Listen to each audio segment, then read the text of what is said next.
メタン、韓国で大統領選挙があったって聞いたのだ。どんな結果だったのか教えてほしいのだ。あ、2025年6月3日に行われた韓国の大統領選挙ね。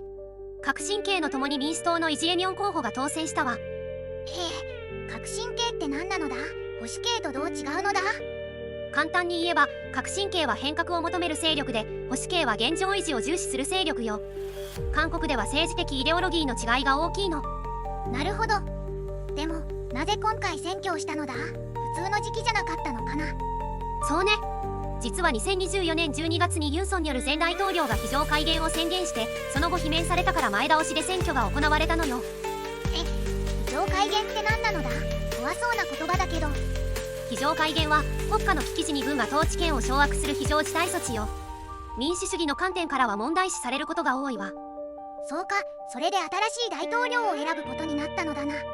イ・ジェミョンさんはどんな人なのだ。イ・ジェミョン氏は韓国のトランプとも呼ばれる政治家よ。経済や文化交流での協力を重視しつつ、歴史問題などでは主張すべきは主張すると言っているわ。へえ、トランプさんみたいな人なのか。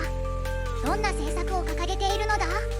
主に国民の分断解消や政治改革、経済浮揚、雇用創出などを掲げているわ。外交では実用主義を唱えて、どの国とも良好な関係を目指すと言っているわね。実用主義って何なのだ。難しそうだな。実用主義は理想や理論よりも実際の効果や利益を重視する考え方よ。つまり国益を最優先に外交を進めるってことね。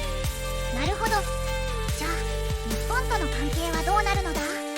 イ・ジェミョン氏は日本との関係では経済や文化交流では協力しつつ、歴史問題や領土問題では主張すべきは主張するという、いわゆるツートラックの姿勢を示しているわ。ツートラック、列車が2つあるってことなのかな。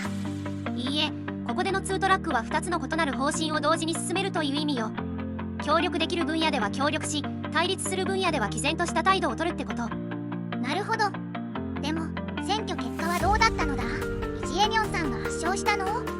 イ・ジェミョン氏は 49.42% を得票して当選したわ。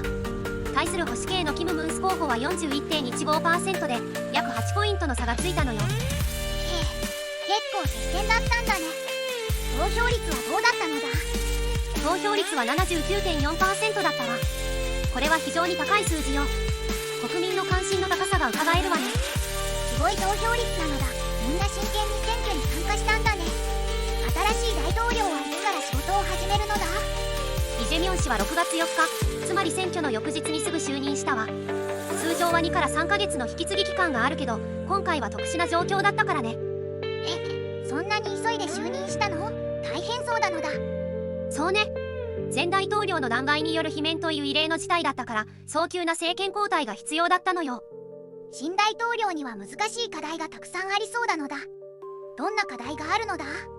主な課題としては、社会のイデオロギー分裂の解消、少子高齢化対策、経済成長率の向上などがあるわ。外交面では特にアメリカとの関係が重要になりそうね。アメリカとの関係って何か問題があるのかな。そうね。特にトランプ政権の関税政策が韓国経済に影響を与えているのよ。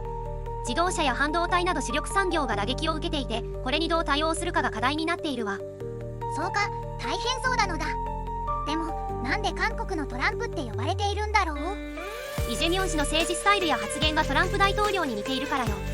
ポピュリズム的な手法や時に物議を醸す発言などが特徴的なの。へえ、面白い人なのだね。日本との関係はこれからどうなるのかな。それはまだ見通せないわね。経済協力は進めたいようだけど、歴史問題や領土問題では強硬な姿勢を示す可能性もあるわ。